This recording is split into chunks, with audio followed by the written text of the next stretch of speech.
Hello, जल्दी से page number बताइए।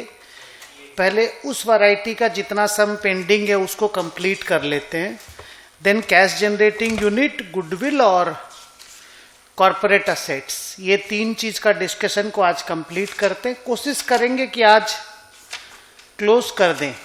अगर नहीं क्लोज हो पाया तो नेक्स्ट क्लास में पहले इसको कंप्लीट करेंगे, फिर कंसोलिडेशन स्टार्ट करेंगे। Page number 70। ओके, देख लिया मैंने।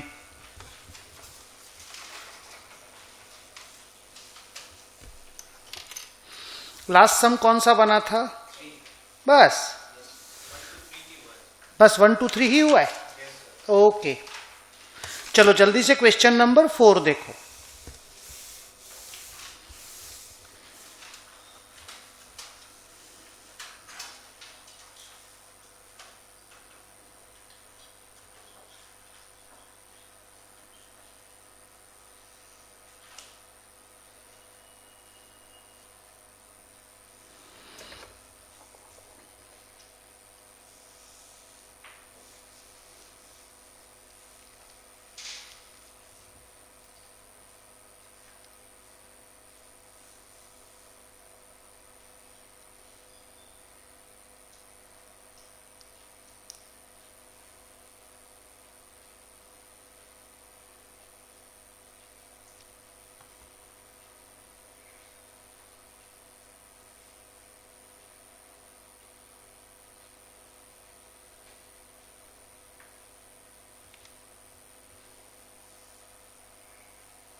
हो गया?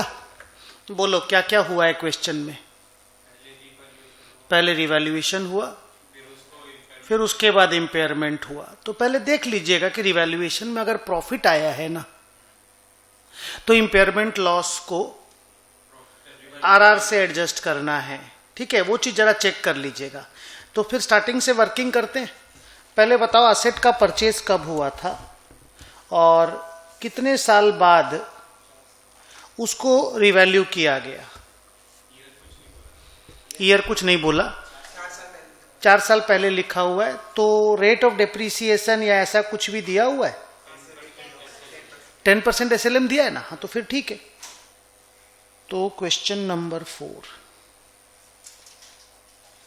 लिखो, परचेज प्राइस।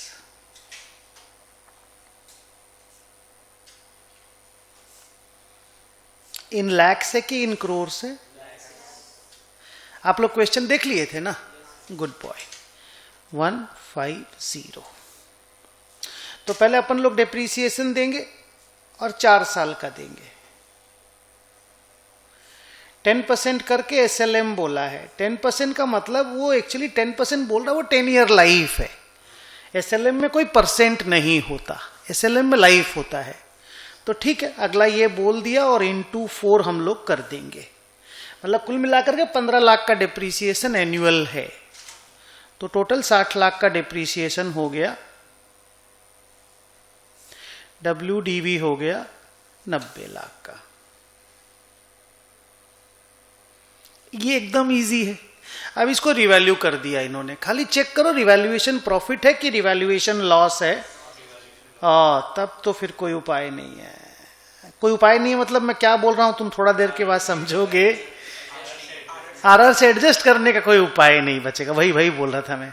तो खैर रिवैल्यूड एट 75 लाख और रिवैल्यूएशन लॉस, ये याद करके बताइए, ये AS10 में था। रिवैल्यूएशन लॉस कहां ट्रांसफर होता है? प्रॉफिट तो आरआर में चला जाता है, लॉस कहां ट्रांसफर होता है? P&L में जाता है। लेकिन अगर अर्लियर रिवैल्यूड अपवर्ड असेट हो ना, तो रिवैल्यूएशन का लॉस फिर PL में नहीं जाकर के आरआर से एडजस्ट होता है। ये AS10 का पढ़ाई है, ये AS28 नहीं है। ये स्टोरी हो गया, revaluation loss transfer to P&L हो गया। अब ये लोग शायद सेम डे या 1 साल बाद तुरंत ही इंपेयरमेंट के टेस्ट में डाल दिया, असेट में प्रॉब्लम होने लग गई, कुछ भी हुआ होगा, आई डोंट नो, उतना डेटा नहीं दिया, इतना सा तो सम दिया है। तो आप मेरे को बोलोगे कैरिंग अमाउंट आफ्टर रिवैल्यूएशन क्या है? गुड, बोलो बेटा, सब कोई मेहनत करो। कैरिंग अमाउंट आफ्टर रिवैल्यूएशन है 75। अब हम रिकवरेबल अमाउंट निकालेंगे, ठीक है? उसके लिए मेरे को नेट सेलिंग प्राइस चाहिए।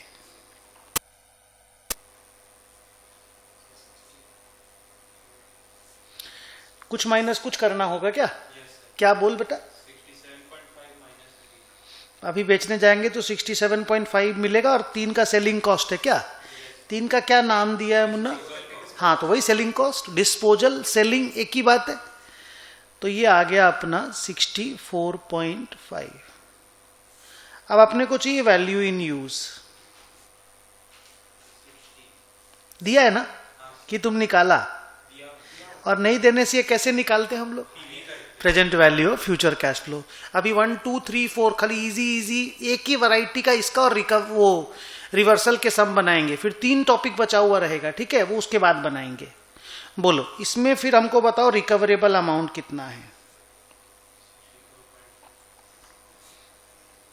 इन दोनों में जो हायर है that is 64.5।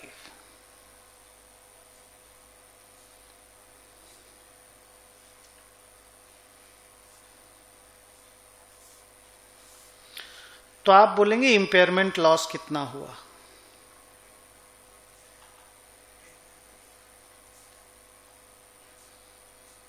$75 minus 64.5 that is 10.5 CA minus RA।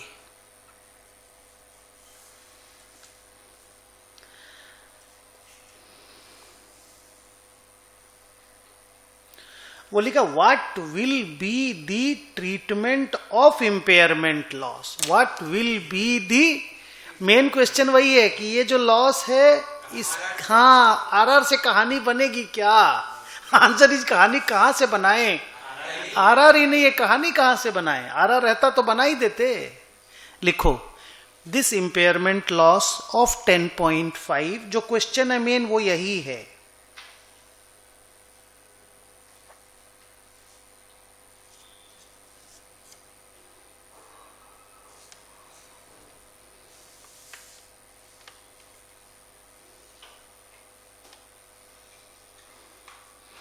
बोले this impairment loss of 10.5 will be transferred to profit and loss account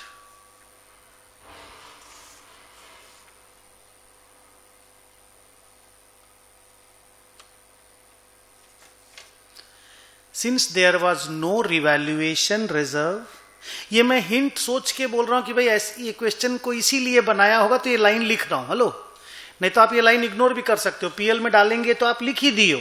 आप समझिए हम ये लाइन क्यों लिख रहे हैं। हाँ, आपको मन नहीं करेगा तो मत लिखना। Since there is no revaluation reserve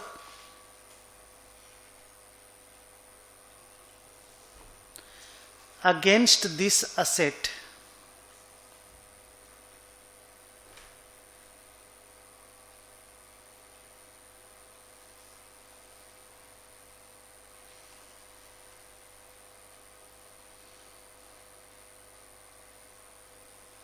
close.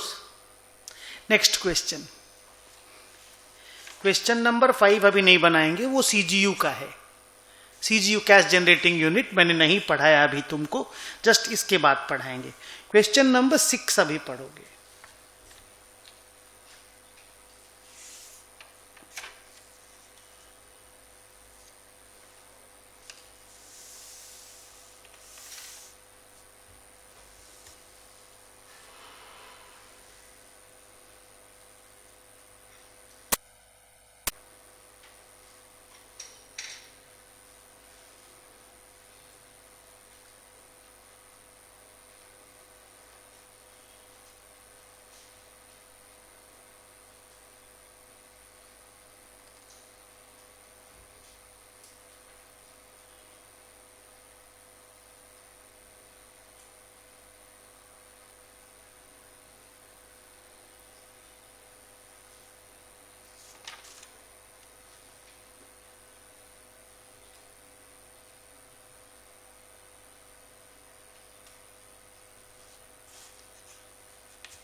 बोलिए। अब यही स्टोरी को थोड़ा सा देखिए, पहले आप लोग भी देख लीजिए क्या बोलना है आप लोगों को।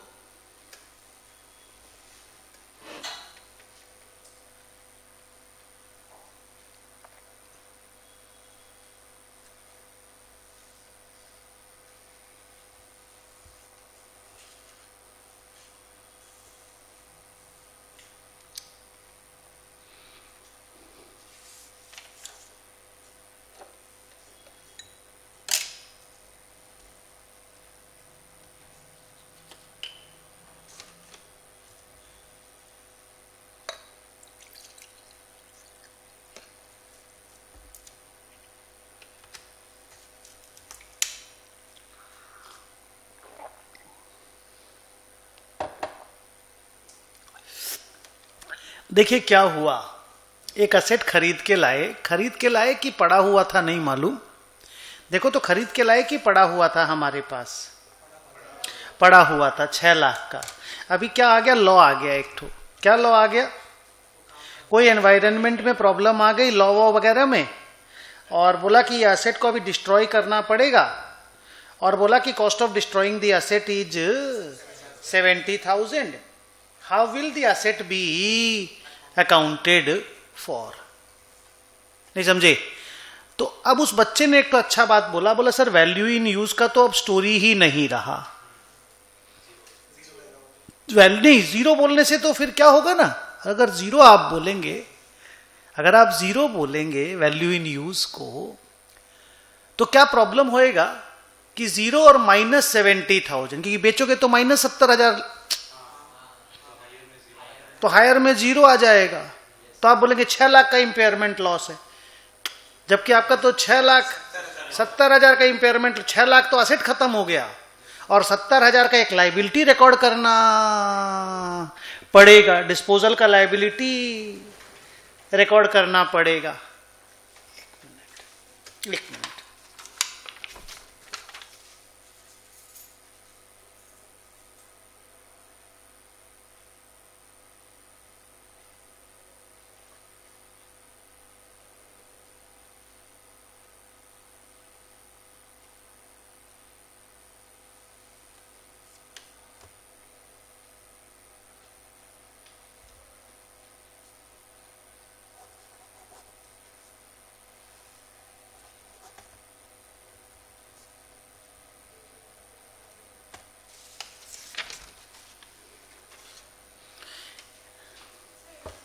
ठीक है, साइन कर दीजिए। रिपीट। तो अब ये कहानी है कि वैल्यू इन यूज को अगर आप नील लिखेंगे तो 6 लाख तक का इंपेयरमेंट लॉस है, समझ रहे हो? और वैल्यू इन यूज में भी जैसे नील क्यों, वैल्यू इन यूज में टुगेदर विथ स्क्रैप है, और स्क्रैप में साला नेगेटिव की कहानी बनेगी। Getting my point? लेकिन अब ये साला स्क्रैप नहीं, ये क्या है कि माने उसको खत्म करने का, उसमें देखो आप साफ लिखा डिस्ट्रॉय करने का खर्चा है। अगर आपको याद हो तो एक डिस्ट्रॉय करने का एक स्टोरी था, डीकमीशनिंग लायबिलिटी। अब वो सब इस क्वेश्चन में नहीं है, क्योंकि अचानक से एनवायरनमेंट का लॉ पास हुआ और ये लॉस का प्रोविजनिंग करने की कहानी बनी। तो आप इसको दो पार्ट में आंसर कर सकते हो। पहला तो आप बोलोगे 6 लाख का असेट को राइट ऑफ करना है, फिर आप बोलोगे 70,000 का लायबिलिटी भी प्रोवाइड करना है, तब जाकर के आपका 6,70,000 का लॉस होगा। 6 लाख का असेट जीरो हो गया, देन ए डिस्ट्रक्शन का लायबिलिटी या provision for destroying the asset का एक लायबिलिटी रिकॉर्ड करना पड़ेगा। लेकिन इसमें खाली एक छोटी सी स्टोरी है कि लायबिलिटी रिकॉर्ड करने के लिए AS 28 नहीं बोलता, मना नहीं कर रहा है, नहीं बोलता। वो बोलता कोई दूसरा AS अगर आपको बोले ना लायबिलिटी क्रिएट करो तो लायबिलिटी क्रिएट करो, हम मना नहीं करेंगे। तो सर कोई दूसरा AS बोलता है क्या? बोलता है ना, AS 10 और 29। तो 10 भी नहीं बोलता, जानते हो 29 एक्चुअल में बोलता है, और AS 10 29 को ही सपोर्ट करता है, एक्चुअल में इट इज 29। तो रिसाई का आंसर एकदम करेक्ट है कि 6,70,000 रुपया का टोटल लॉस है, 6 लाख का एसेट जीरो हो जाएगा और 70,000 का एक लायबिलिटी हमें रिकॉर्ड करना पड़ेगा। तो इसको लिखने का एक प्रोसेस है, वो खाली प्रोसेस हम आपको लिखा देते हैं। लिखो,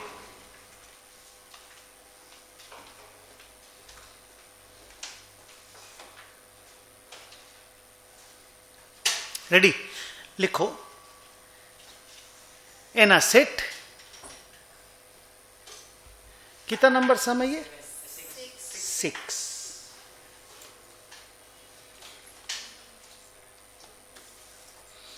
an asset has a carrying amount of ₹6 lakh.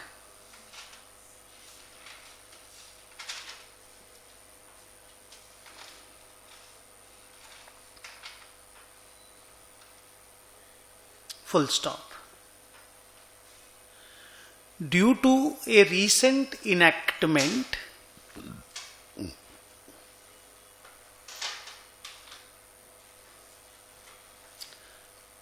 of environmental law,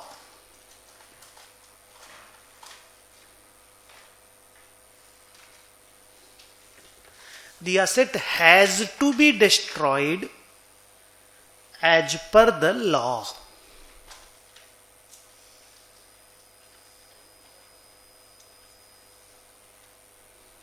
As per the law. Full stop.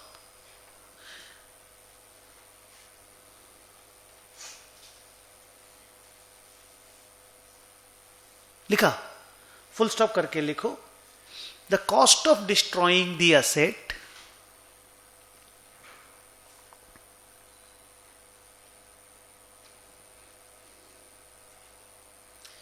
is 70,000.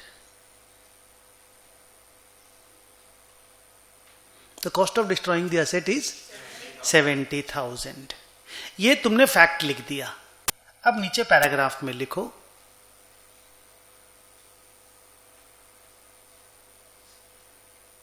the above asset cannot be put to use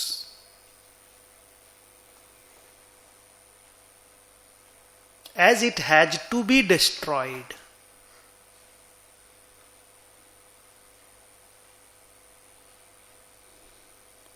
Hence, value in use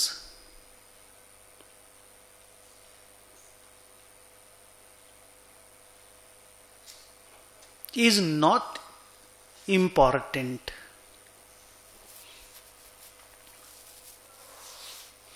Full stop. Now, the entire asset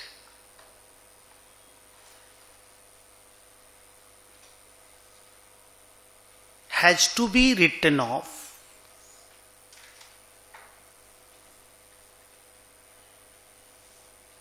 and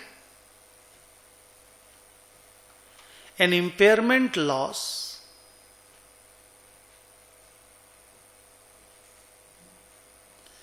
of rupees 6 lakh, 2 बार में लिखाएंगे, of rupees 6 lakh will be recorded,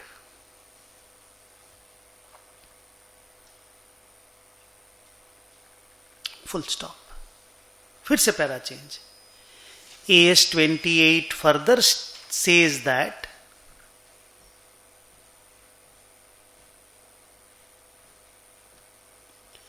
if there is a liability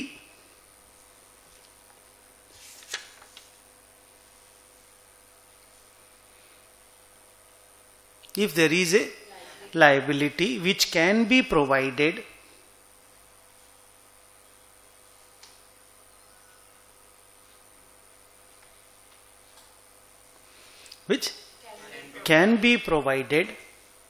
as per other accounting standards कर दो,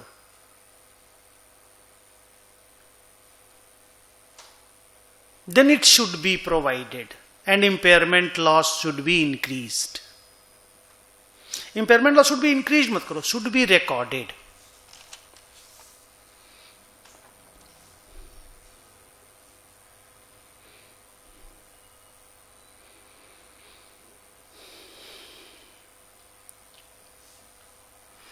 Therefore, अब ऋषि तुम्हारा answer,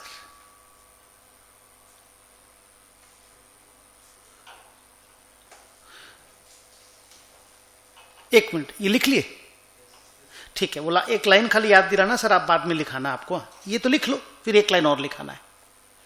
लिखो therefore total impairment loss is equal to 6,70,000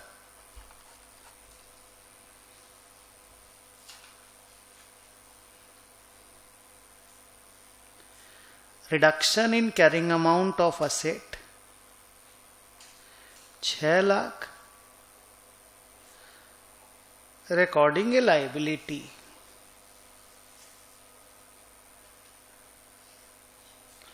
70,000।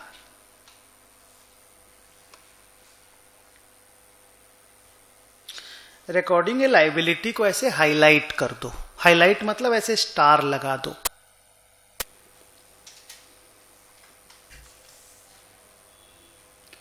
और आपने लाइबिलिटी का नाम बोला decommissioning liability Shruti Jaiswal, उसी का एक लाइन नीचे लिख दो, लिखो we know that accounting standard 29 read with AS10। AS10 को साथ में रीड करने के लिए खाली मेन AS29 बोलता है ये बात, ठीक है। और सर AS29 तो हम लोग पढ़े नहीं है, नहीं पढ़े हो। AS29 हर तरह के प्रोविजन को डिस्कस करता है, हर तरह के प्रोविजन, उसका नाम है provisions, contingent liabilities and contingent assets. और क्योंकि प्रोविजन फॉर डिकमिशनिंग लाइबिलिटी बनता है तो प्रोविजन ही है, तो 29 के अंदर में आता है। और AS10 उसको बोलता है हाँ करो, वो सही है, वो करना है, लिखो। और जानते हुआ क्या था, पहले AS29 में डिकमिशनिंग के बारे में कोई बात नहीं था। जब AS10 रिवाइज हुआ ना, क्योंकि मैं तो मतलब बहुत साल से देख रहा हूं इन सब चीजों को, जब 10 रिवाइज हुआ डिकमिशनिंग के बारे में उनको लिखना पड़ा, क्योंकि इंटरनेशनल से लाया था, तो 29 में तो पैराग्राफ डाल दिया, अमेंडमेंट क्या पैराग्राफ डाल दिया, और क्या उसको अमेंडमेंट बोलो, जो तुम बोल दो, मतलब एक लाइन डालना जरूरी था, नहीं तो फिर 29 से ही तो बोरो करेंगे ना प्रोविजन बनाने का काम। तो वो चीज इतना डिटेल में तो नहीं लिखना, मैं जैसे लिखा रहा हूं उतना लिखना है। क्या लिखा, we know that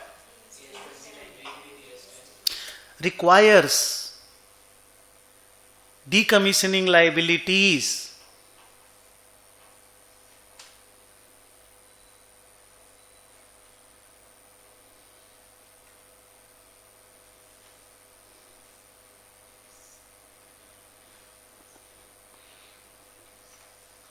should be recorded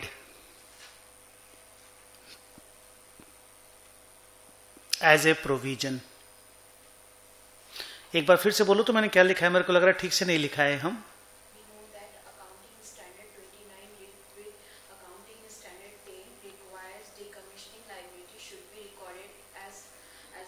बस बस, तो ठीक ही लिखा है। मुझे लगा कि मैंने प्रोविजन प्रोविजन कई बार वर्ड यूज कर लिया, एज ए प्रोविजन। बस कंप्लीट हो गया आपका।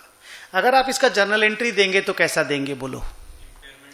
Impairment loss account debit 6,70,000, to asset 6 lakh, to provision for decommissioning liability 70,000। वो भी दे दो हम, हालांकि लिखा तो दिए ही हैं यहाँ पे।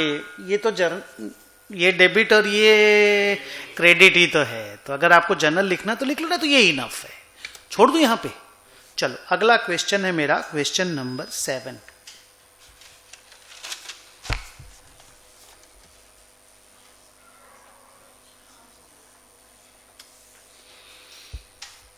तो पैटर्न समझ में आया लिखने का? जो तुम्हारा बात था वही है, लिखेंगे इतना डिटेल में।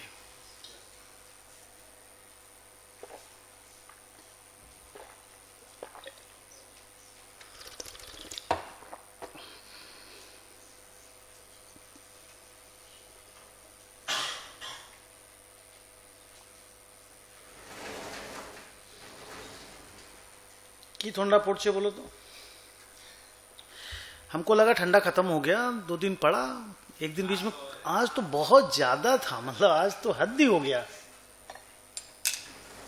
जरूरत से ज्यादा नहीं था आज एकदम सुबह सुबह। और मेरा आदत क्या, मॉर्निंग में उठते ही ब्रश लेकर के मेरे वो गार्डन में चले जाना, मतलब मेरा जो रूफटॉप का वो जो टेरेस है ना, टेरेस ही बोलो गार्डन बोलो जो भी बोलो, मेरे को वहां चले जाना है। इतना ठंडा हवा चल रहा है कि मत पूछो।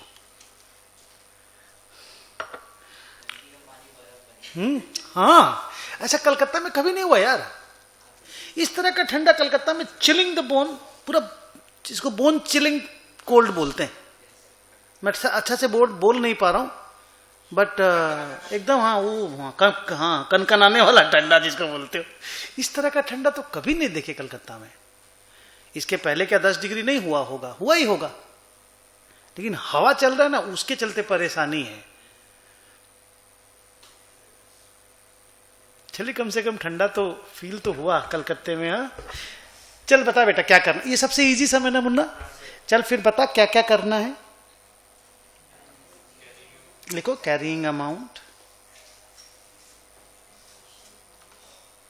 स्पीड बढ़ा बेटा। हाँ क्योंकि 3 चीज आज कंप्लीट करना है मेरे को। ओके हाँ ठीक है।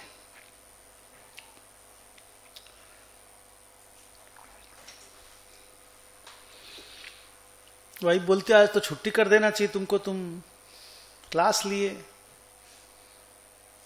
हम बोले मॉर्निंग का बैच सब जगह पे हाफ का छुट्टी है, फर्स्ट हाफ का। मोदी जी भी फर्स्ट हाफ के बाद खाली कर देंगे हम लोगों को, तो चले जाते कम से कम क्लास तो ले लें।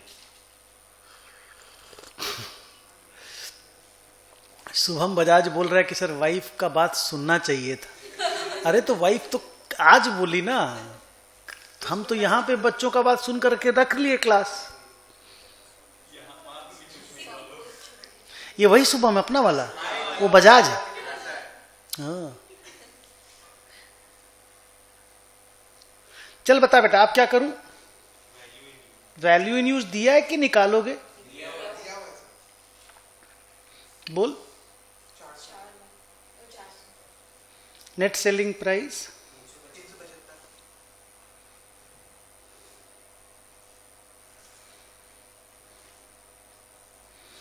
recoverable amount, higher of the two na, impairment loss,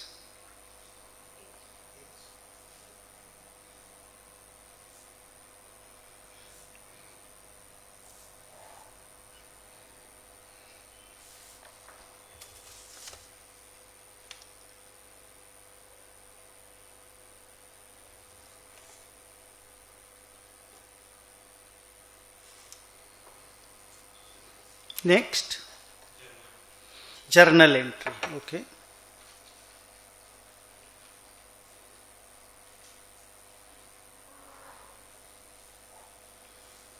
बोलो क्या लिखोगे?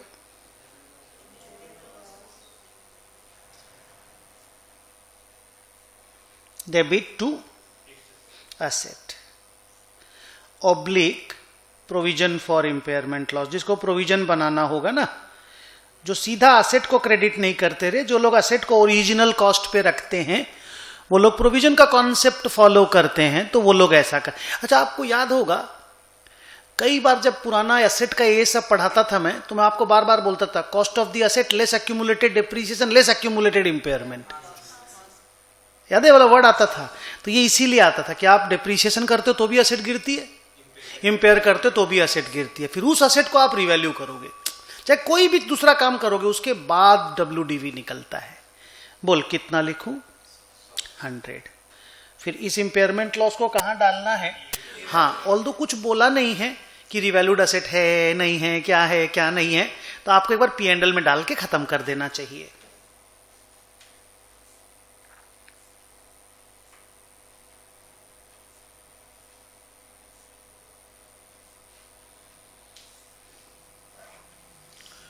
अब आप नंबर 3 देखोगे, क्या है बताओगे? कैसे दिखाओगे बोलो? एसेट से लेस करके दिखाएंगे। लिखो in the balance sheet the impairment loss should be shown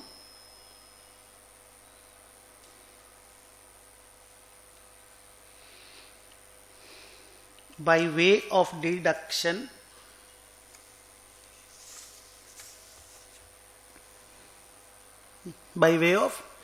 from the carrying amount of the asset.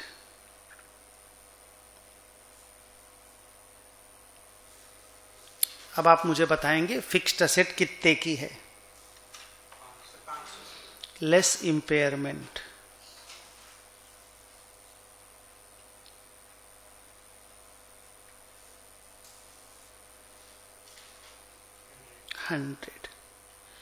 WDV।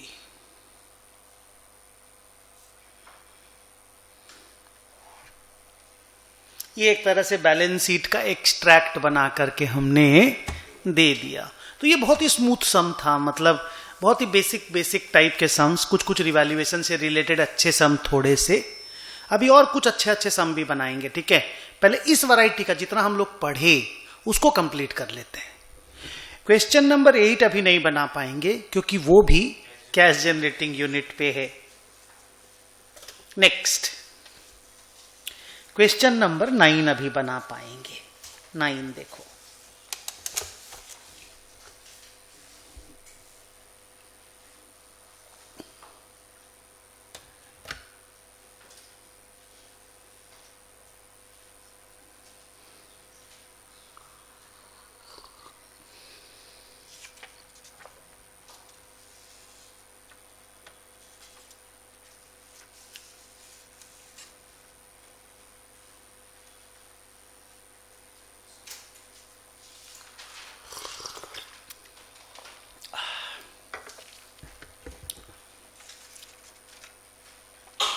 सब दिया हुआ स्मूथली, आपको कुछ करना नहीं है। आप देखें कि नहीं पता नहीं, एकदम सिंपल है, एकदम सिंपल है। ऑल्दो आप कुछ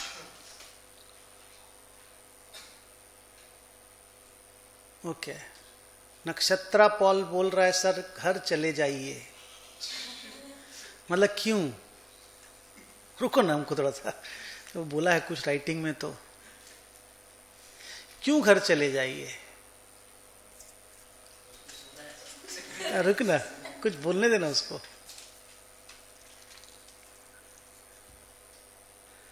और शुभम तुम कैसे बोला वाइफ का सुनना चाहिए? तुमको समझ में कैसे आए ये सब बात कि वाइफ का सुनना चाहिए? कहाँ का एक्सपीरियंस है तुमको?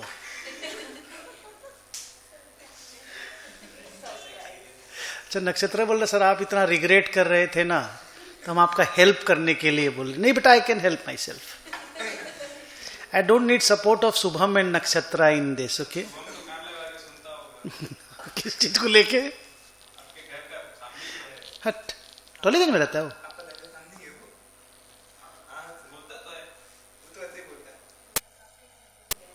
हाँ नहीं पता नहीं। हेलो शुभम, तुम कहाँ पे रहते बच्चा? चलो आप लोग 9 नंबर स्टार्ट करो, तब तक माहौल भी छुट्टी का ही है आज, नहीं क्या? मेरा बच्चा का स्कूल था, वो इतना जोर नाराज था सुबह सुबह, बोला क्रिश्चियन स्कूल में मत भेजिए पापा हमको, छुट्टी भी नहीं देता आज के दिन। हम बोले बेटा ठीक है।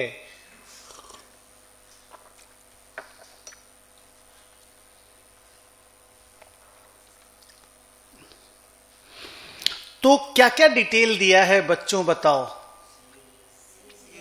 सीए दिया हुआ है, तो बता कितना है कैरिंग अमाउंट। अच्छा ये डेट भी दिया है क्या ये लोग? नहीं ना, चलो कोई बात नहीं, मैं थोड़ा शॉर्ट में लिख रहा हूं सीए। हाँ आप लोग एग्जाम में कभी भी नहीं पूरा फुल फॉर्म कैरिंग अमाउंट बोल बेटा कितना दिया है। ओके ये पूरा आंसर में कैरिंग अमाउंट बोल के लिखा है, ठीक है।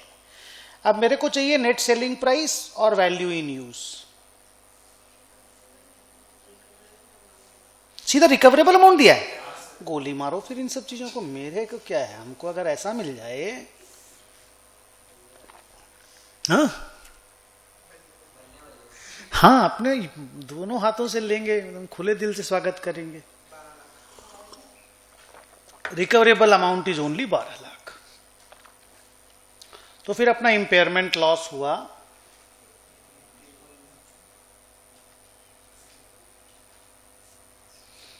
15.3। अच्छा ऑब्वियसली उन्होंने बोला find out the impairment loss, treatment of impairment loss, current year depreciation, हम लोग सब करेंगे। तो find out the impairment loss का तो हमने आंसर दे दिया। अब सेकंड में वो बोला ट्रीटमेंट ऑफ इंपेयरमेंट लॉस, और मेरे को लगता है कि हम लोग ऐसा कर चुके हैं।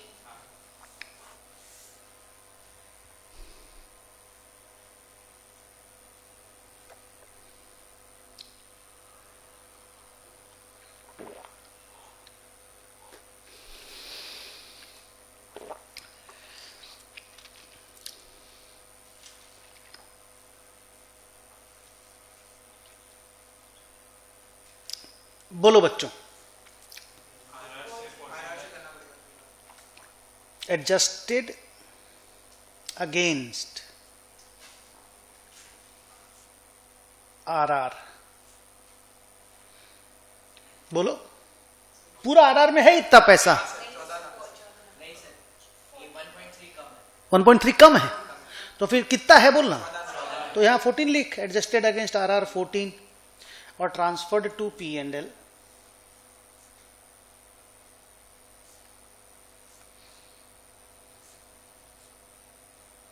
1.3, टोटल 15.3।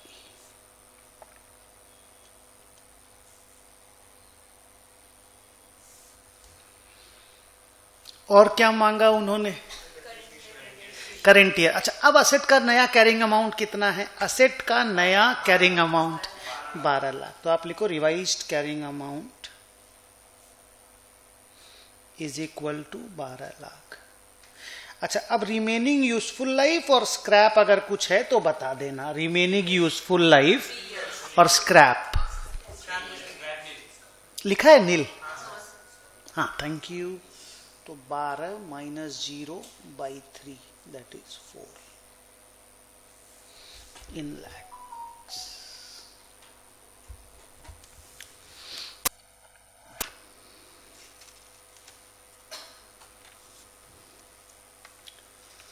तो इस तरह के क्वेश्चन एकदम भी डरावने नहीं है।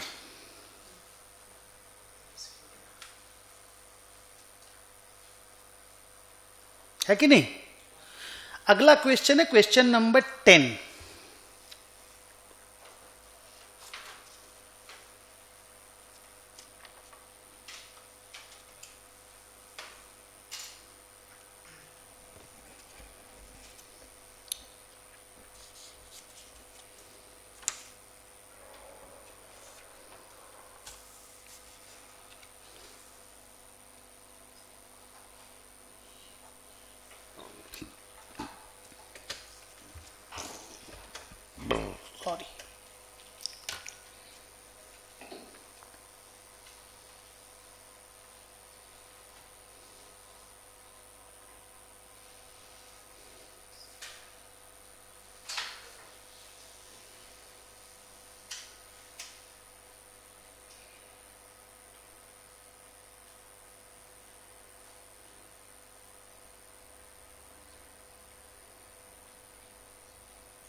स्टार्ट करें वन बाई वन, एक एक करके स्टार्ट करना हमको लगता पड़ेगा, और क्या वैसे तो डिटेल ऊपर में तो और बहुत ज्यादा डिटेल है नहीं, नहीं ना। तो देखिए उन्होंने पहली बार हम लोगों से 31 मार्च 2022 में क्वेश्चन मांगा, और ये लिखा assuming that other conditions for, मैं कुछ बोलूंगा बहुत सुंदर बात, हाँ आप खुश हो जाएंगे। Assuming that other conditions for applicability of impairment accounting standard are satisfied, what should be the carrying amount of the plant as on 31st March 2022? इसका जानते हो मतलब क्या है? एक मिनट, कौन सा क्वेश्चन पूछ रहे हो बेटा? यही वाला क्या 10 नंबर? ये नहीं बता पाएंगे कितने मार्क्स का आएगा, 10 मार्क्स मान के चलो ना, 5 से 10 मार्क्स के बीच का आएगा। बहुत डिफिकल्ट नहीं है, सिंपल है, स्मूथ है। एक एक करके 9 नंबर पूछ रहे हो तो 9 नंबर 5 मार्क्स का या 7 मार्क्स का मैक्सिमम। अब तो बोलना मुश्किल है बेटा, एक बार नया मॉक टेस्ट आने से पता चलेगा, अभी ये सब बोलना बेकार है। अमन अभी मत ही पूछो तुम लोग, ठीक है? तुम लोग सम बनाओ बस। देख मैं एक तो बात सुनाता हूं तुमको। 15 साल पहले एसेट खरीदे थे, 5 करोड़ की एसेट थी, एक्यूमुलेटेड डेप्रिसिएशन 4 करोड़ 15 लाख का था टिल 31 मार्च 2021। हाँ नहीं वो नहीं, मुझे कुछ बोलने दे, देख रही से तू जो बोल रहा हो तो आंसर शीट में लिखना है, मैं कुछ और बोल रहा हूं। देख अगर स्टूडेंट लोग 31/3/21 की स्टोरी को देखेगा तो कैरिंग अमाउंट है 5 - 4.15 which is 0.85। Net selling price दिया हुआ है 31/3/21 का दिया हुआ है 30 लाख, इसको लाख पकड़ ले, और वैल्यू इन यूज दिया हुआ है 31/3/21 का दिया हुआ है 35। क्या इंपेयरमेंट नहीं हुआ? हुआ ना, लेकिन उनके पास इंपेयरमेंट इंडिकेशन ही नहीं था। हेलो, उनके पास इंपेयरमेंट इंडिकेशन ही नहीं था, बोल के इंपेयरमेंट नहीं किया। सर आपको सपना आया, वो लोग बोला कि उनके पास इंडिकेशन नहीं था। 1 नंबर में देखो चिल्ला के बोल रहा है वही वाला बात जो मैं बोला अभी।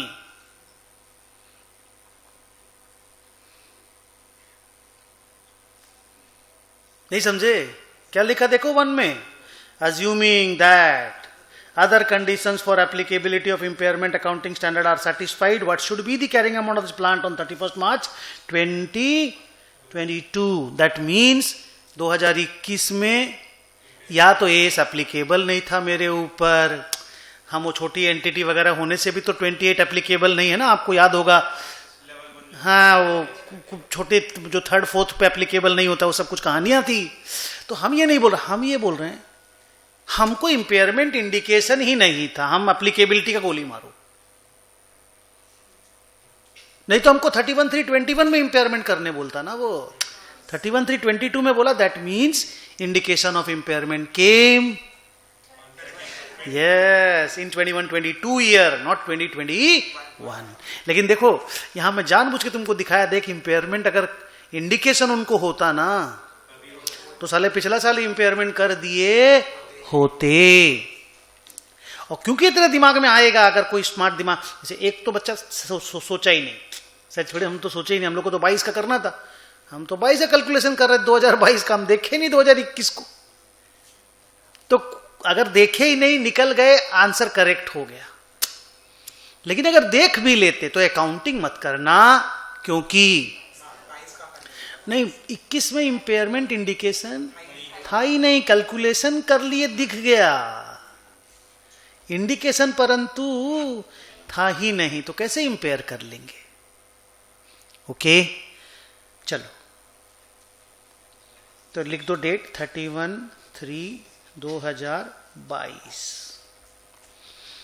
देख मैं क्या लिख रहा हूं, carrying amount on 1/4/21 is equal to 5 - 4.15 85 lakhs।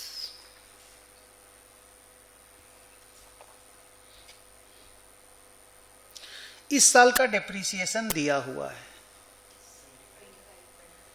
Depreciation 21-22 का 25 लाख।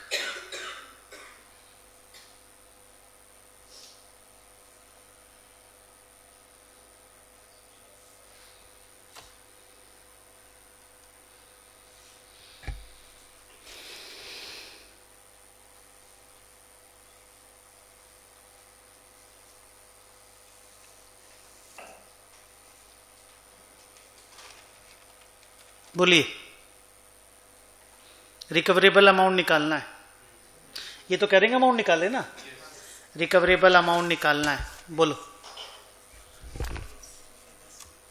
अमान, तेरा माइक कौन है बेटा? ऑफ कर दे। नेट सेलिंग प्राइस, हाँ कैसे लाया रे 24?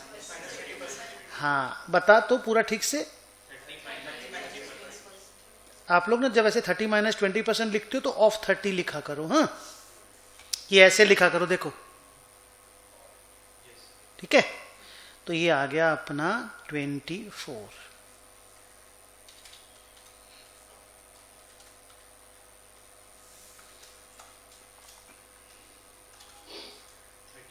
अरे अमन, तेरा माइक कौन है बेटा? ऑफ कर दे। कर दिया, ओके। बोलो मुन्ना। 30% हाँ बेटा।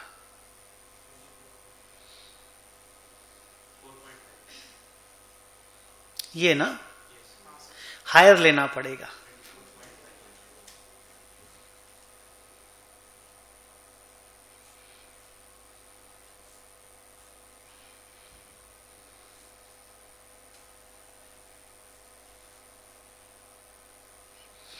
और जिन बच्चों को भी वो 31 मार्च 2021 में इंपेयरमेंट दिखाई दिया, हमें तो दिया ही नहीं, चलो मान लो, जिनको दिया वो समझ गए क्यों अकाउंटिंग नहीं करेंगे, क्योंकि इंडिकेशन नहीं था।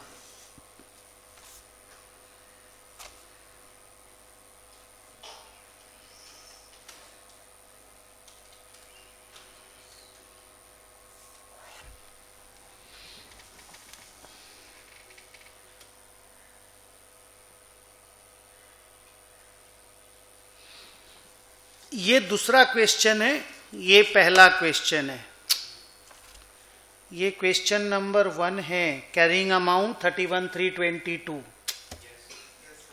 हेलो, ये दूसरा क्वेश्चन है, इंपेयरमेंट लॉस 2022।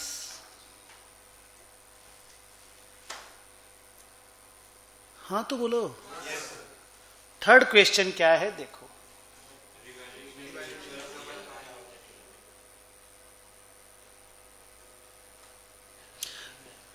क्या करना होगा? खाली इंपेयरमेंट लॉस को 2 जगह से एडजस्ट करना होगा, वही तो लिखना होगा, और थोड़ी कुछ लिखना होगा। लिखो। अच्छा सुनना, तो फिर एक काम करना, impairment loss transfer to P&L लिख दे।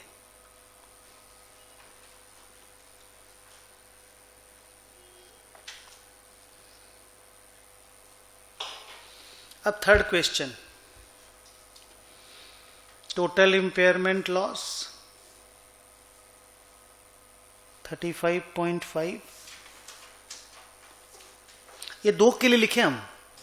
2 लिखते वक्त हमको 3 नहीं मालूम था, या इसको ट्रांसफर टू P&L नहीं लिखे?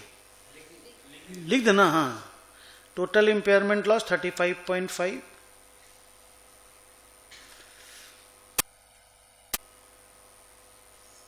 Adjusted against RR 12, transfer to P&L।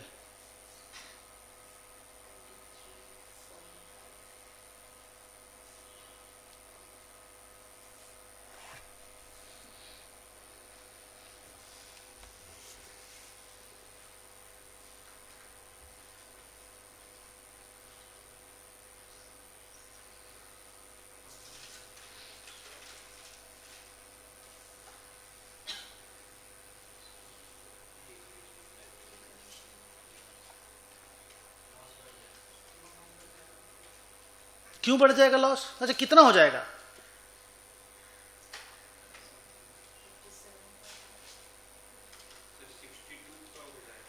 क्यों?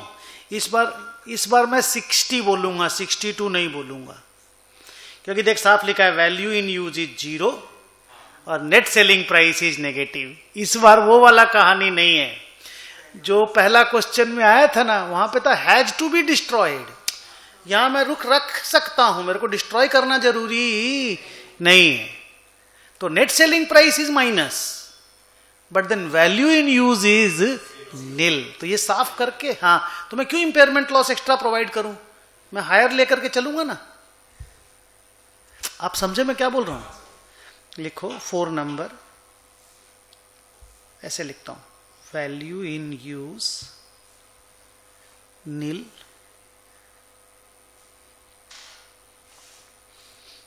नेट सेलिंग प्राइस -2,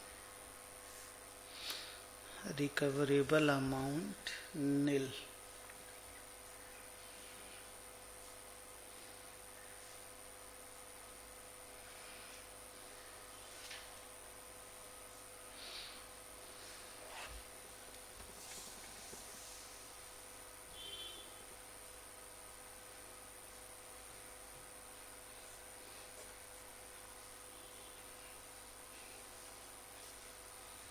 ये इंटरेस्टिंग था और ये समझ में आ गया ना तुमको, रिसर्च खास करके तुम्हारे लिए, और सबको समझ में आ गया ना माइनस तक क्यों नहीं गए हम, क्योंकि वैल्यू इन यूज नील साफ साफ लिखा हुआ है और नील और -2 में हाइयर नील होता है।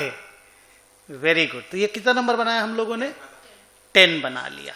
ओके, 11 अभी हम लोग नहीं बना पाएंगे क्योंकि 11 सीजीयू और गुडविल पे है, 12 भी उसी पे है, 14 15 भी उसी पे है, पर 13 हम लोग बना पाएंगे। किसमें? नहीं, 13 में भले लिखा हो लेकिन वो एरोप्लेन खुद ही है और कुछ भी नहीं है। मतलब भले वो कैश जनरेटिंग यूनिट हो पर वो एक असेट के जैसा ही है। कैश जनरेटिंग यूनिट में क्या कॉम्बिनेशन ऑफ असेट्स होते हैं, बट ये अकेला असेट ही कैश जनरेटिंग यूनिट है। तो वही रूल एप्लीकेबल होगा जो आप अभी तक पढ़े हो, because CGU consist of only 1 asset, तो देयर इज नो डिफरेंस। आप पढ़ो, आपको बहुत मजा आएगा इस सम बनाने में।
रेडी?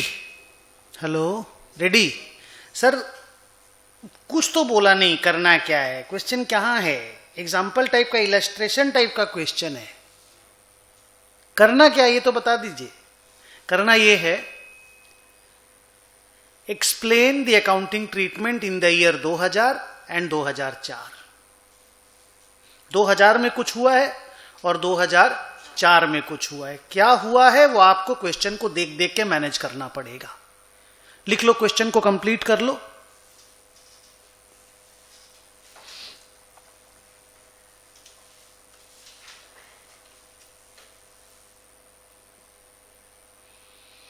स्मूथ है, बढ़िया क्वेश्चन है, खुश करने वाला क्वेश्चन है।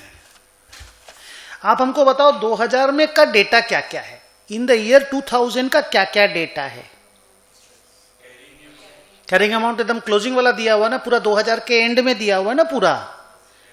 Hello, eight the end of 2000 दिया हुआ ना। और एट द एंड ऑफ 2000 का क्या क्या डेटा है? सर नेट सेलिंग प्राइस तो बोल दिया कि डिटर्मिनेबल नहीं है, तो छोड़ देते हैं।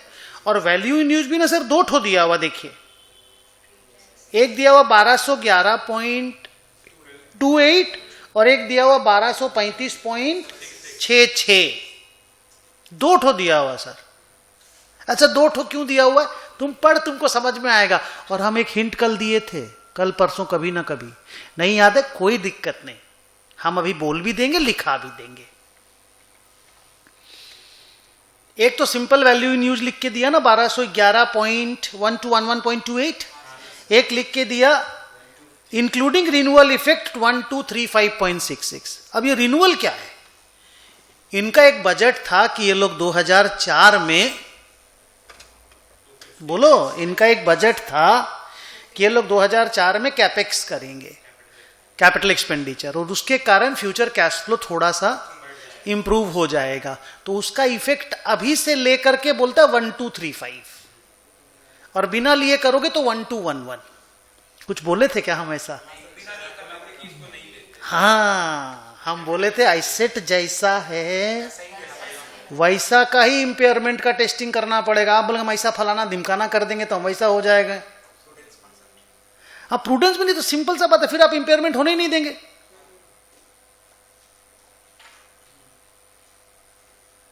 नहीं समझे? हिंदी में इसको लेकर के 2 ठो कहावत है, ऐसा चीज को लेकर के। हिंदी में एक कहावत है, न 9 मन तेल होगा न राधा नाचेगी। नहीं सुना हुआ है? अच्छा, समझ में नहीं आया? समझ में नहीं आया मतलब कहानी इज दैट कि फ्यूचर में हम ऐसा कर लेंगे, फिर वैसा हो जाएगा मेरे साथ, फिर हम वैसा कर लेंगे। अरे कुछ तो साबित करके दो। तो मान लो कहीं पे स्टोरी हुआ कि 9 मन तेल तुम्हारे घर में होगा तो राधा नाचेगी बाहर में। तो बोला 9 मन, 9 माने 900 किलो या 900 टन जो भी बोल दो, तो न तो उतना तेल होगा तुम्हारे पास, न राधा नाचेगी। तो ये फ्यूचरिस्टिक कहानियों को कि हम ऐसा कर देंगे फिर वैसा हो जाएगा, इंपेयरमेंट वाला अलग से पैरा लिख के दे दिया। बोला भाई इस हो जाए उसके बाद कर लो ना, हम कहां मना कर रहे हैं। यू डू दैट, उसके बाद इंपेयरमेंट का फिर से टेस्टिंग कर लो ना, साला रिवर्सल का टेस्टिंग कर लो, मेरे बाप का क्या कहा जाता है। पर अभी नहीं करेंगे। तो वो श्रुति जायसवाल ने बोला 1211.28 लेंगे और आप राइट हैं, लिखो। दूसरा वाला इंतजार कर रहे हो ना? नहीं वो नहीं, ठीक है। दूसरा वाला चीप है इसलिए नहीं बोले ना। ना क्या? हाँ खूब, ईयर 2000, ईयर 2000। पर वो भी अच्छा, वो बहुत यूज होता है। माने चीप मतलब हमको बोलने में खराब लग रहा है, बट ऐसा कोई चीप नहीं है। और ये हद नहीं कर रहे हो आप लोग। चलो बच्चों, ईयर 2000 में क्या हुआ बोलो? कैरिंग अमाउंट कितना है आपको बोलना है मेरे बच्चों, 1500। और value in use which is our recoverable amount also. Exam में फुल फॉर्म में लिखना है, बोलो Munna. 1211.28, so impairment loss is equal to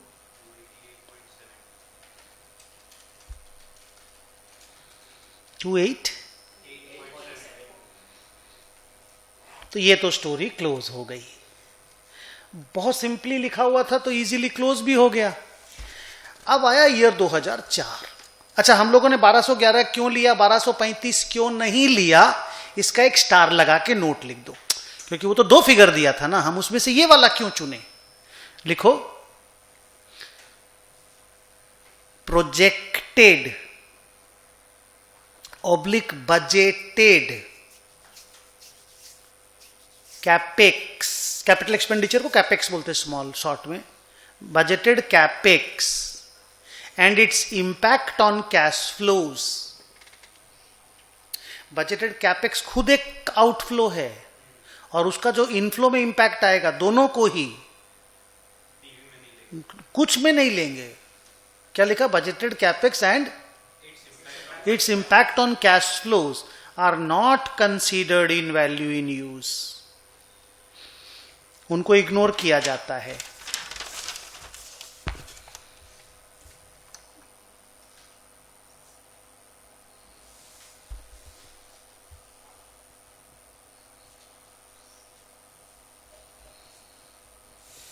रुको, therefore we used 1211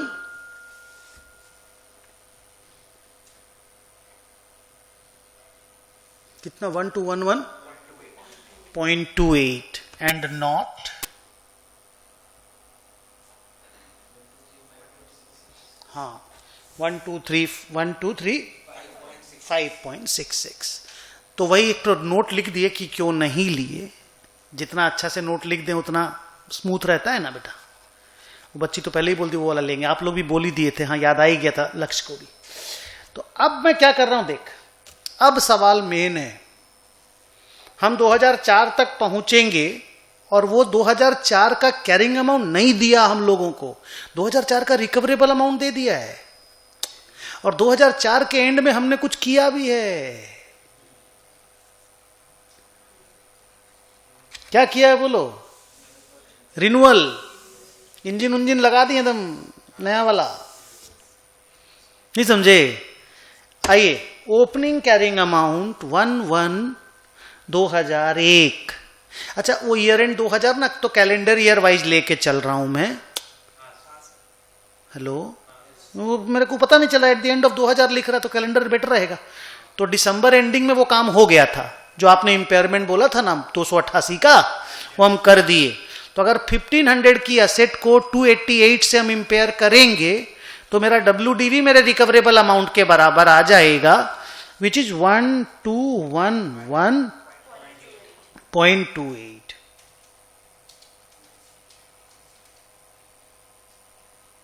अब सुन मैं क्या कर रहा हूं, देख तो मैं क्या कर रहा हूं, कोई बता दे। 4 साल का डेप्रीसिएशन देके कैरिंग अमाउंट निकालने की कोशिश कर रहा हूं। और इसमें 250 फिर ऐड भी करूंगा क्योंकि नया इंजन लगाए हैं ना, तो रिप्लेसमेंट कॉस्ट ऐड होता है ना, तो वो हम अभी ऐड कर देंगे। पहले ये वाला बता, कैरिंग अमाउंट पता चला जा रहा है 10 या 15? देख तो फिर से देख, 10 या 15? तो 15 वाला मेरे को क्यों महसूस हो रहा है?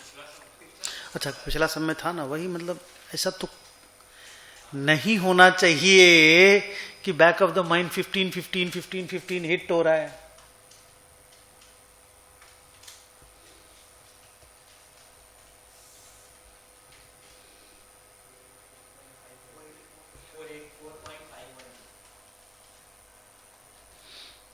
फाइव 1 ले लूं कि 5.2 ले लूं?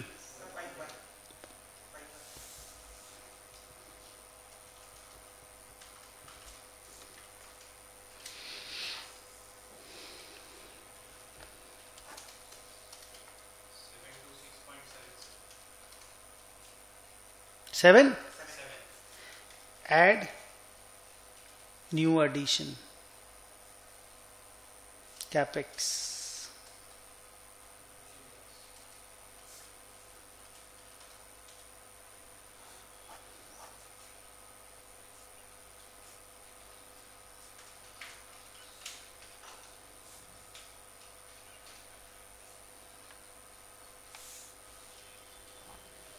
एक बार फिर से देखो कि 250 मुझे ऐड करना चाहिए कि नहीं, या इसमें ऐड हो गया है? यहां पे ऐड होगा ना, क्योंकि यहां तो कुछ किया ही नहीं हम, तो पुराना एरोप्लेन है 1211 का। हेलो थोड़ा हेल्प करो, 1211 का तो पुराना इंजन है, माने पुराना एरोप्लेन है, उसी पे डेप्रीसिएशन देना है मेरे को। बोलो हाँ। तो उसको दे दिया हम डेप्रीसिएशन, WDV निकाल लिए, पर फिर एडिशन हुआ तो मेरा कैरिंग अमाउंट थोड़ा अच्छा हो गया, बढ़ गया। सर रिमेनिंग लाइफ तो 6 साल है, कोई हमको बोला 10 साल है। कहां 6 साल है बेटा? इन लोग को 10 दिखाई दिया, तुमको 6 दिखाई कहां दिया? और हमको तो दोनों ही दिखाई ना। हाँ 10 तो दिख गया हमको, 10 ठीक है।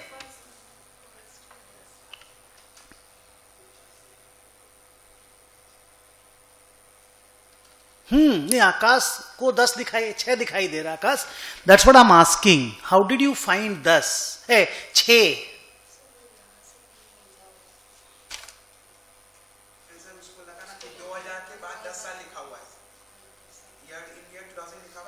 हाँ, 2000 के बाद ही तो 10 साल लिखा हुआ। नहीं तो 2004 तो 2000 के बाद 4 साल के बाद ही तो आया। हाँ, 2000 से 2004 ठीक ही तो है। अरे तो 2000 में ही इंपेयरमेंट किए थे। जब इंपेयरमेंट किए थे ना आकाश 2000 में, तब मेरे को लगा और 10 साल असेट चलेगी। वहां से अभी 4 साल आगे आए हैं, अब यहां से और 6 साल चलेगी। ओह अच्छा, क्लियर, थैंक यू। वही हम लोग वो उसी को बोल रहा है वो कि हाँ वो 2000 कोई बोलता 4 साल बाद आ गया है, 2000 से 2004 4 साल बाद आया है। ठीक है, वो समझ गया। अभी हम लोग क्यों बहस करें। ये हो गया कैरिंग अमाउंट। अब इन्होंने रिकवरेबल अमाउंट निकाला है, देखो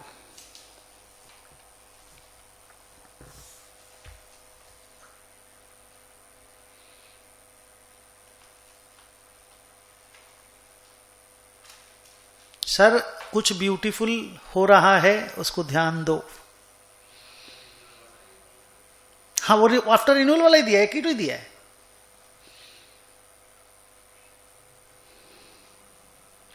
लिखा देखना, at the end of 2004 renewal cost are incurred, future cash flows are projected, फलाना ढिमकाना। 1220.72 बच्चों,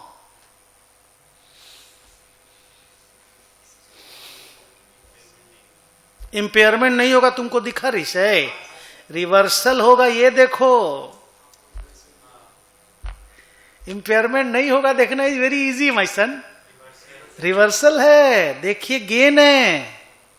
yes Shruti Jaiswal, we are going to reverse, no problem. Reversal का ही तो सम है, हम अलग से डलवाए, आपके इंटर में नहीं था डलवाया अलग से। ठीक, क्या करना है बोल सर? रिवर्सल का कहानी करिए ना पूरा एक एक करके, कल तो पढ़ाए थे। तो आप हमको बताओ, पहले मैं मैक्सिमम गेन निकाल के छोड़ देता हूं एक बार कि भाई मैक्सिमम गेन कितना है। मैक्सिमम रिवर्सल वर्ड लिख देता हूं, इसको डिफरेंस करना एक बार।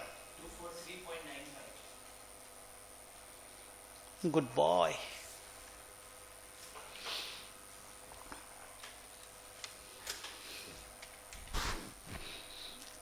कुछ याद है लक्ष्य?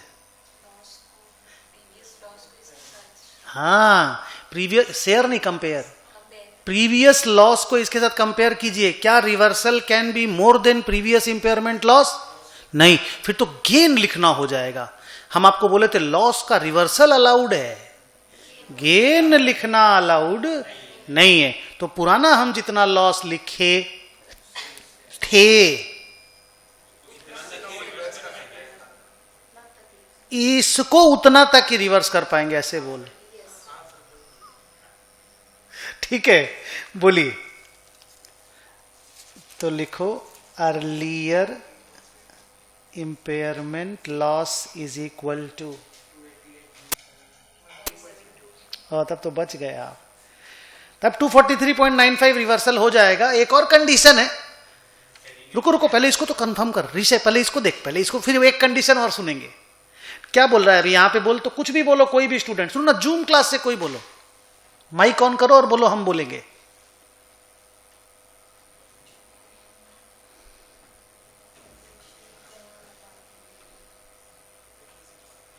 इसके ऊपर क्या कमेंट है बोलिए? मेरा मैक्सिमम 243 है और 288 अर्लियर इंपेयरमेंट लॉस है। हाँ बोल बेटा। सर इंपेयरमेंट का जो रिवर्सल है वो मैक्सिमम आपका 288.72 तक हो सकता है। अब हमको इसके बाद वाला बोलूं या फिर यहाँ बोलते जाओ। Okay sir. और अगर हम ये इंपेयरमेंट ना करते तो नहीं, वो नहीं चाहिए हमको। अभी तुम यहां पे बोल, मेरा रिवर्सल 243 है। हाँ सर, ये पूरा आ जाएगा तो क्योंकि इसका लिमिट 288 है। यस, अब सही बोला आप। 243.95 आई मेरा मैक्सिमम है, इसके बियॉन्ड तो हम जा ही नहीं सकते। और मेरा अर्लियर इंपेयरमेंट लॉस मेरे को अलाउ करता है, हाँ हाँ इतना तो रिवर्स आराम से कर दे, 243 कर दे, 288 भी होता ना तो भी कर देते, 290 होता अगर तो 288.72 तक, 500 होता तो 288.72 तक करने देते, पर तेरा तो 243 है, जा ना बिंदास कर।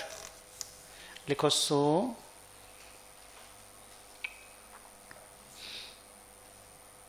Reversal allowed is equal to 243.95। लेकिन अभी एक कंडीशन और चेक करना है, ये खत्म नहीं हुआ है। अब रुको, मैं आपको थोड़ा सा हेल्प कर देता हूं। अभी मेरा असेट है 976.77 का, बोलो हाँ। 243.95 मैं रिवर्स कर रहा हूं, बोलो हाँ। तो हम असेट को जोड़ के पहुंचा देंगे 1220। 976 में 243 ऐड करूंगा तो 1220 आ जाएगा। तो if I do the reversal, my revised carrying amount will be 976.77 plus 243.95, that is 1220.72। Direct भी लिख सकते थे हम, बट जानबूझ के थोड़ा ऐसे लिख दिए।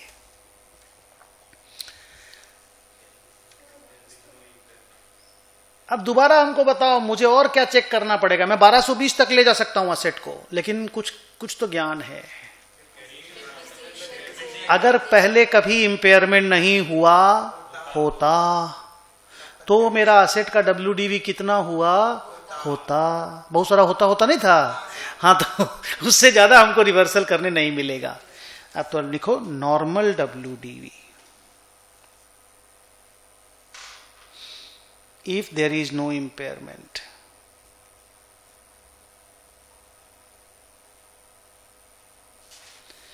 is equal to 1500 he start करना पड़ेगा ना। देख तो मुन्ना, और पहले से स्टार्ट कर सकते तो बहुत अच्छा होता। 1500 से भी चलो तो चलेगा। 1500 माइनस डिप्रिसिएशन 4 साल का ना, 4 साल का ना, 4/10 इंटू 1500, 900 ना रे।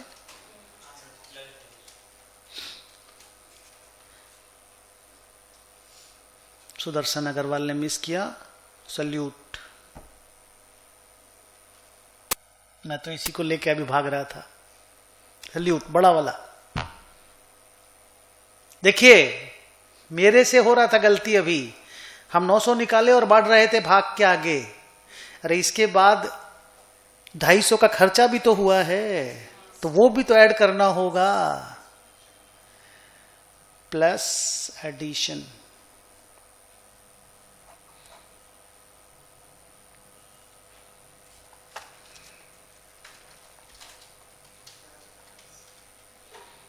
थैंक यू मुन्ना, गुड बॉय। इतना एक्सपीरियंस, इतने साल से पढ़ा रहे हैं, फिर भी देखिए कहां से स्किप हो जाएगा, कौन सा चीज नहीं दिखेगा।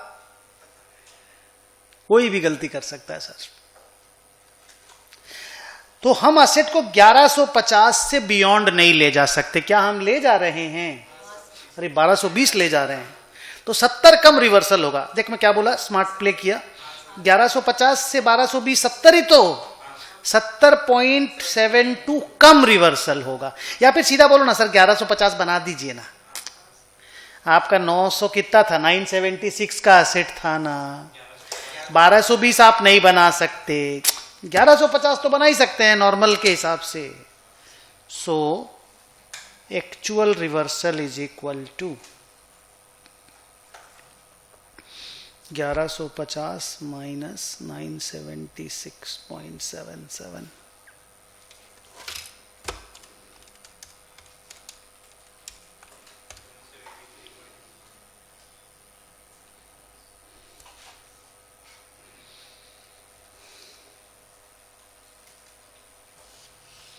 ब्यूटीफुल सम था कि नहीं? रिवर्सल का सम जब भी आता है ना तो सुंदर लगता है।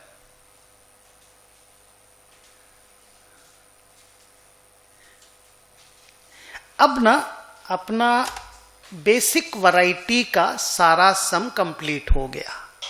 अब धीरे धीरे एडवांस्ड वैरायटी पे जा रहे हैं। 3 टॉपिक मेरा पेंडिंग है। तीनों टॉपिक पे हम भाषण अभी दे रहे हैं, नोट्स और सम्स ब्रेक के बाद करेंगे, ठीक है। पहला टॉपिक कैश जनरेटिंग यूनिट। क्या है टॉपिक का नाम? आप रेडी हैं सुनने को? जस्ट 10-15-20 मिनट सुनो प्यार से, उसके बाद एग्जाम्पल सम्स के थ्रू से करके देंगे। पहला टॉपिक है कैश जनरेटिंग यूनिट। देखिए नॉर्मली क्या होता है, आप रेडी, आप सुन रहे हैं, एकदम फ्रेश नया चीज इंपेयरमेंट का। नॉर्मली क्या होता है, आप एक असेट का वैल्यू इन यूज निकालते हो, तो आप क्या करते हो? Present value of future cash flow करते हो from continuous use of that asset, बोलते हो ना, एंड इट्स स्क्रैप, बोलते हो ना ऐसा। लेकिन देखो नॉर्मली एक इंडिविजुअल असेट आपको कैश जनरेट करके नहीं देता है, नहीं देगा।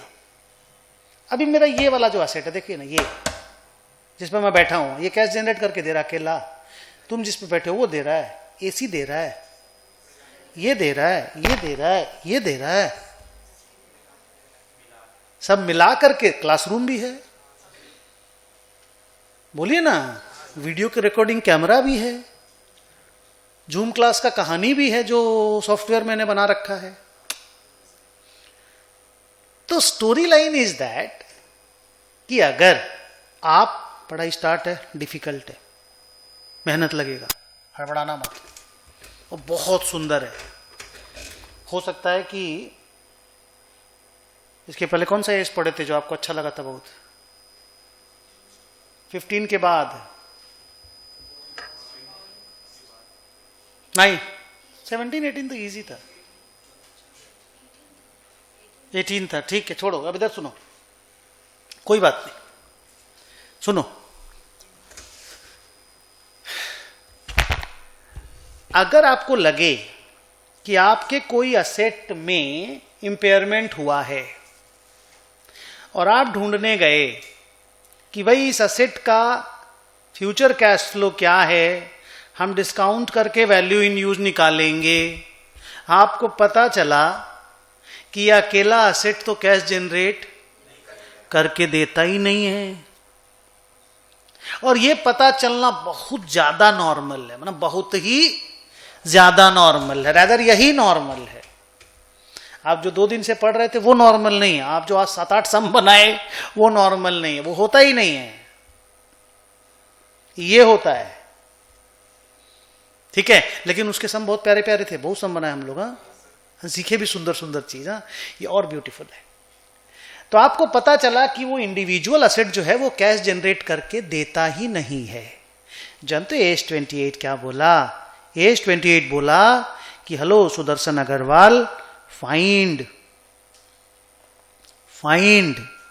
द ग्रुप ऑफ असेट्स, क्या गोवा नहीं, find the group of assets जो, मेरे को बोला, आप वर्ड्स मत ठूसो मेरे मुंह में, जैसे वो पत्रकार लोग ठूस देता पॉलिटिकल पंडित लोगों के मुंह में। इंस्टीट्यूट ने एज 28 में बोला सुदर्शन, वो ग्रुप ऑफ असेट फाइंड करो जिसमें ये असेट भी हो, जिसमें ये असेट भी हो, और वो ग्रुप ऑफ असेट आपके लिए कैश जनरेट इंडिपेंडेंटली करता हो। क्योंकि ये असेट तो इंडिपेंडेंटली कैश जनरेट कर नहीं रहा है, ये तो खाली बिल्डिंग है, उसमें साला प्लांट है, मशीन है, फर्नीचर है, इक्विपमेंट है, भरा पड़ा है असेट, तब जाकर के कैश जनरेट हो रहा है। मान लो ये इलाहाबाद डिवीजन का प्लांट एंड मशीनरी है, क्या है? इलाहाबाद डिवीजन का। सर इलाहाबाद में आप करते क्या है? मेरा बहुत बड़ा टेक्सटाइल मिल है वहां पे, और वो मेरा एक डिवीजन है, तो खाली मशीन थोड़ी कैश जनरेट करता, उसमें बिल्डिंग है, नो हाउ है, इक्विपमेंट है ना, सब मिला के है।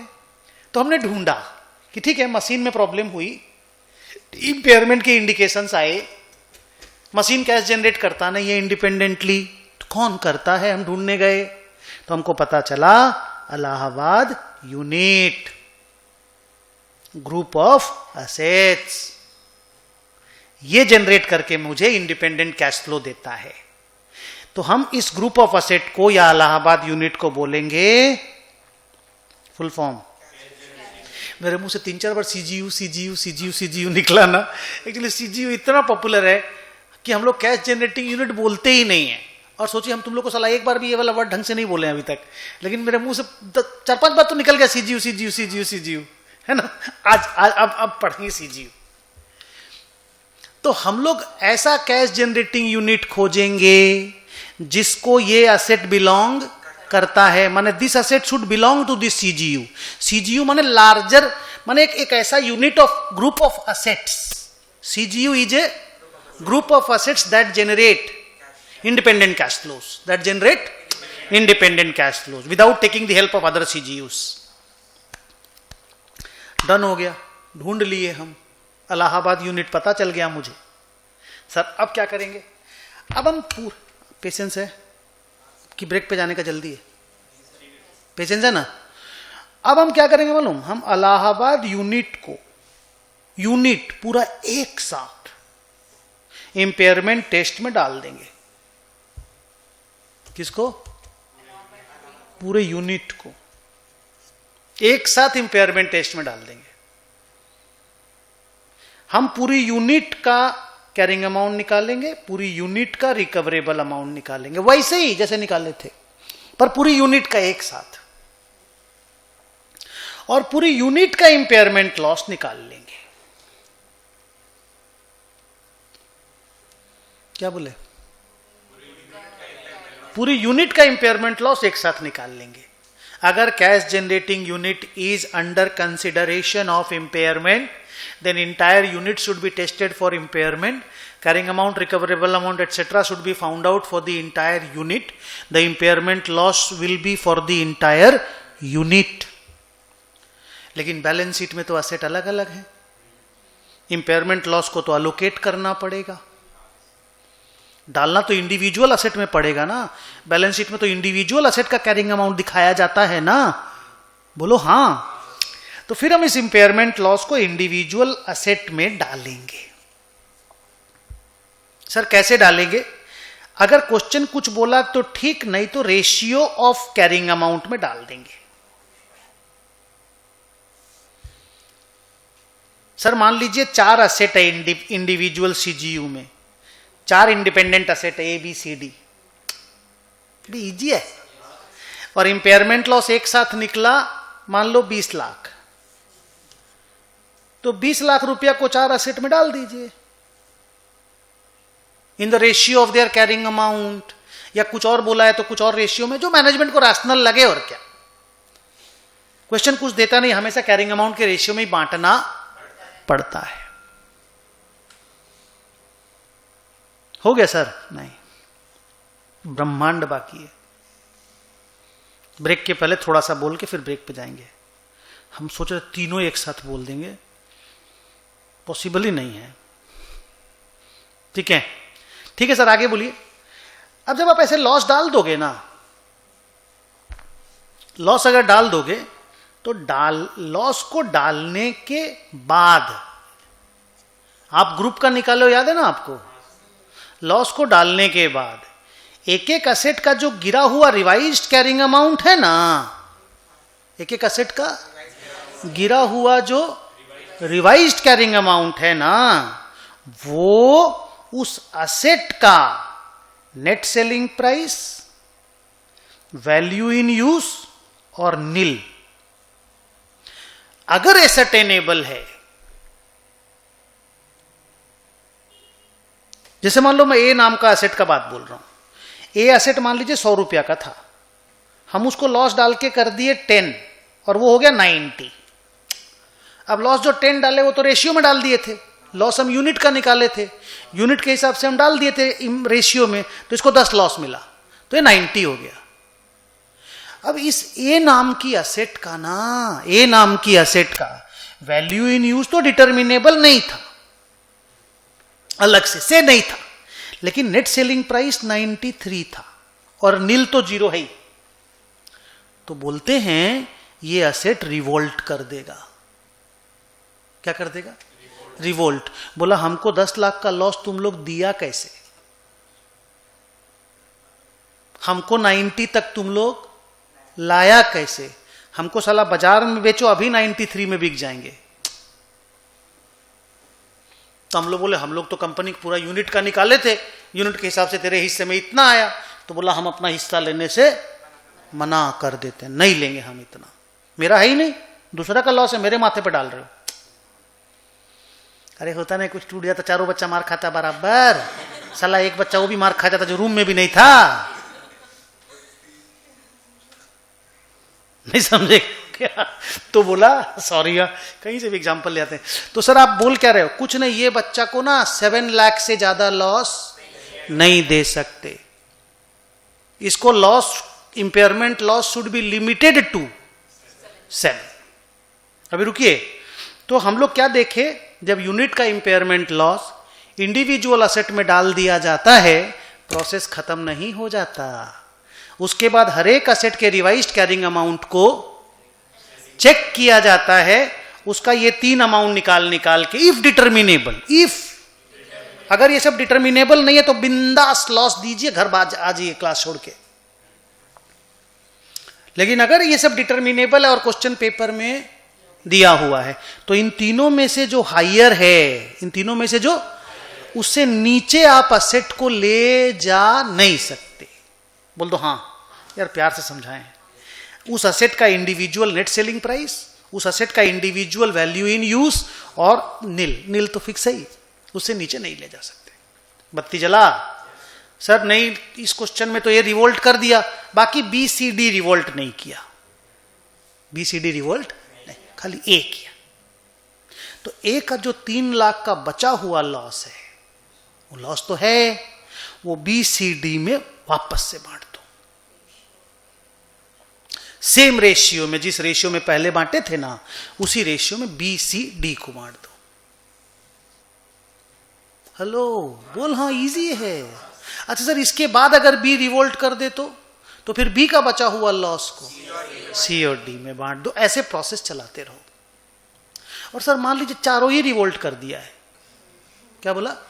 चारों ही रिवोल्ट कर दिया, BCD बोला मेरा मैक्सिमम हो गया, हम लोग 1 रुपया भी और नहीं लेंगे, और फिगर के साथ बोला वो लोग, और A का अनअकाउंटेड फॉर लॉस बच गया फिर 3 लाख रुपया। उसको क्या करेंगे, पहले चेक कर लेंगे कि कोई लाइबिलिटी रिकॉर्ड हो सकता है क्या, AS29 वाला, बोलो हाँ, तब तो लाइबिलिटी रिकॉर्ड कर देंगे और लॉस लिख लेंगे।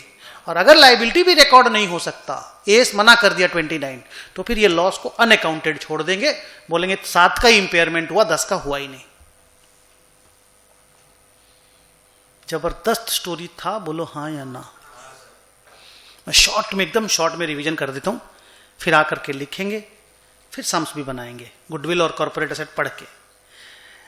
अगर एक इंडिविजुअल असेट में प्रॉब्लम दिखाई दिया, हम उस असेट का वैल्यू इन यूज निकालने गए, हमको उस असेट का वैल्यू इन यूज मिल ही नहीं पाया, क्योंकि उस असेट का इंडिपेंडेंट कैश फ्लो होता ही नहीं था।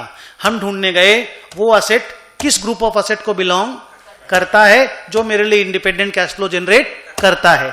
हम उस ग्रुप ऑफ असेट का नाम दिए कैश जनरेटिंग यूनिट। फिर हमने पूरी यूनिट को इंपेयरमेंट टेस्ट में डाला, पूरी यूनिट का इंपेयरमेंट लॉस निकाला, और उस इंपेयरमेंट लॉस को इंडिविजुअल असेट में रेशियो में बांट दिए, रेशियो ऑफ कैरिंग अमाउंट में बांट दिए, इफ नथिंग इज गिवन।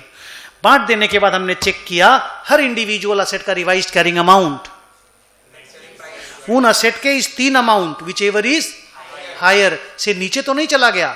अगर नीचे चला गया तो उसको उतना लॉस नहीं देंगे, उसके नीचे हायर से नीचे जाने नहीं देंगे। बचा हुआ इंपेयरमेंट लॉस बाकी असेट्स में अलोकेट कर देंगे इन द सेम रेशियो, और ये प्रोसेस को हम चलाते जाएंगे। एट लास्ट अगर कोई अनअलोकेटेड लॉस बच गया तो हम चेक करेंगे कि हाँ AS29 कोई लाइबिलिटी रिकॉर्ड करना अलाउ करता है क्या। अगर कराता है तो हम कर देंगे लाइबिलिटी रिकॉर्ड, लॉस लिख देंगे। अगर नहीं करता है तो अनअकाउंटेड फॉर छोड़ देंगे। लास्ट का रिवीजन बहुत फास्ट किए, लेकिन सब कुछ बोल दिए हम अच्छे से, आप समझ पाए। Thank you. कुछ नहीं बोलना है, कहीं कोई डिस्क्लोज नहीं करना है। कैसे नहीं हुआ? मेरा हुआ ही नहीं ना इंपेयरमेंट भाई, सच्ची में नहीं हुआ मेरा। अरे सच्ची में ही तो नहीं हुआ। इसके बाकी बीसीडी भी तो रिवोल्ट कर दिया ना रे बाबा, तो बाजार में बिक जा रहा था उतना में, हम क्या करें? कोई गलती नहीं है, वो एकदम ठीक है, एकदम ट्रू एंड फेयर है ये।